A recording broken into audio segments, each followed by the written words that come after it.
तुम्हारा घर नाश नहीं होगा। कितने मेरी बात को समझ रहे हैं?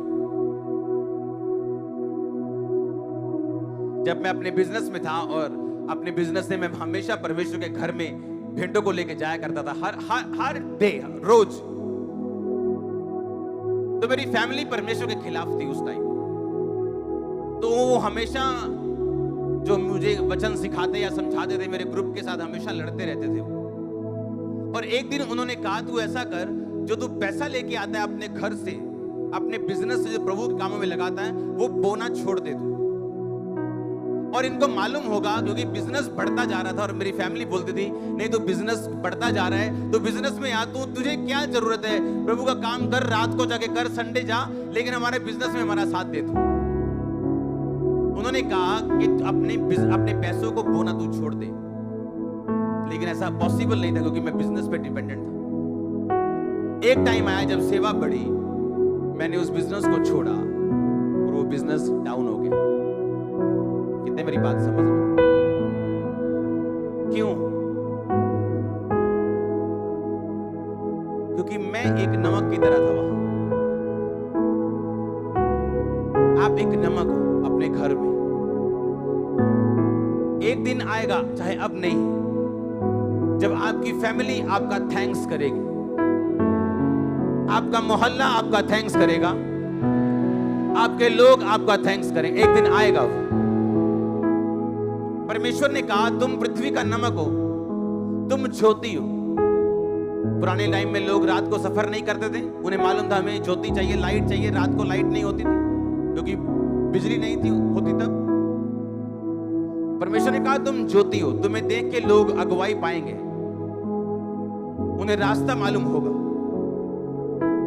एक बहन जिसके पति को सेंटर में भेज के, नशे छुड़ाऊ केंद्र में भेज के वो थक चुकी, अब वो उसे तलाक देना चाहती, और कोई बंदा जाके बोलता है, नहीं नहीं तू उसे चर्च में लेके आ, और चर्च में लोग हील होते, चंगे होते। तो क्या आप ज्योति नहीं है नहीं? तो परमेश्वर ने कहा, तुम जगत की ज्योति हो। तुम अगर जगत की ज्योति हो तो अपने परिवार की ज्योति हो के नहीं, अपने बिजनेस में ज्योति हो के नहीं। पर अगर उस ज्योति के फ्यूज उड़ जाएं तो फिर वो किसी काम की नहीं। अगर व्यभिचार उसका फ्यूज उड़ा दे तो किसी काम की नहीं।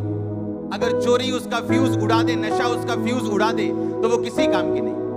तब बल्ब लगा तो हुआ पर उसका फ्यूज उड़ा हुआ।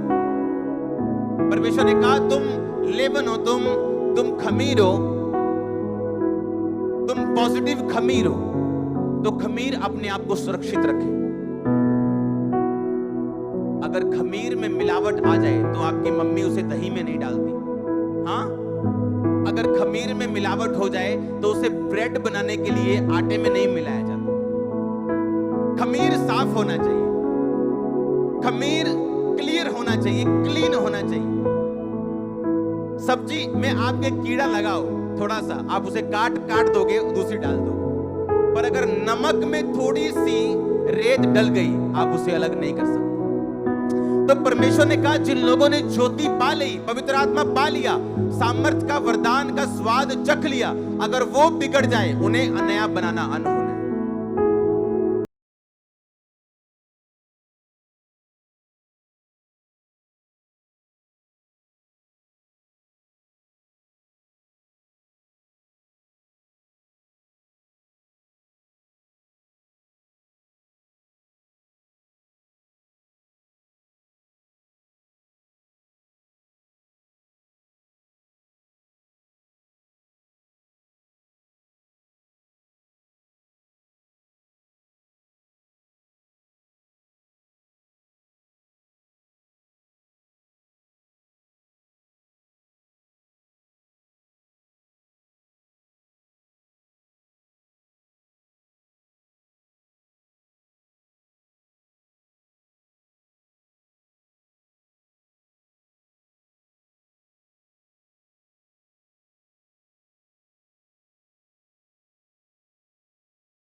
और सिर्फ अपनी नहीं, वो दुनिया की ब्लेसिंग के साथ उठते हैं जिस तरह आप उठाए जाने वाले हो। तो आप अलग हैं, आप अलग हैं, आप बहुत अलग हैं। आपका डीएनए चेंज हो चुका है। आप जीसस क्राइस्ट का डीएनए अपने अंदर रखते हो। आपका डीएनए चेंज हो चुका है, मैंने कहा। आमीन। लोग उठते हैं, उनका विरोध होता है, चार खोते खिलाफ खड़े होते हैं और बंदा गिर जाता है। आपके खिलाफ 40 खड़े होते हैं, 400 खड़े होते हैं और आप बढ़ते जाते हो। हर साल, हर महीने, हर हफ्ते, एवरी वीक, हर डे।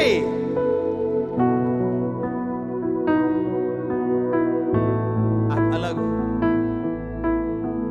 बस एक विनती करना चाहता हूं आपसे, अपने आप को करप्ट मत होने देना, नहीं तो आप किसी काम के नहीं हो। आप अन्य जातियों से बुरे हो। आप पांव से रोंदे जाने के काबिल हो अगर आप करप्ट हो गए तो।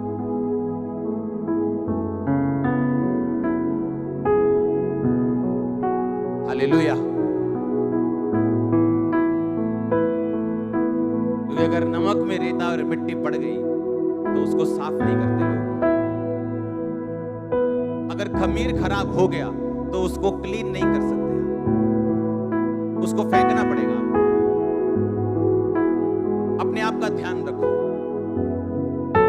आप नोटिस करो, एक विश्वासी जब तक एक आदमी नहीं था, उसको व्यभिचार की स्पिरिट ने तंग नहीं किया, पर क्रिश्चियन बनने के बाद उसको व्यभिचार की आत्मा सताती है। क्यों? वो जानता है शैतान आप खमीर हो। उसे मालूम है एक स्त्री ने थोड़े से खमीर को 3 पसेरी आटे में मिलाया, बस 3 पसेरी जैसे पूरा परिवार मिल के खाए तो खत्म था। वो आपके परिवार की ओर देख रहे, आपके परिवार की ओर परमेश्वर आपको सिग्नल दे रहा है। कोई हाँ, आपको सिग्नल मिल रहा है। 3 पसेरी आटा, यीशु मसीह ने कहा उस स्त्री ने खमीर उस 3 पसेरी आटे में मिला दिया जिसको पूरा परिवार खाता था। आपका बच्चा कर ले शैतानियां जितनी करनी, अगर आप खमीर हो, घुटने टिकाओगे आप उसके एक दिन, और घुटने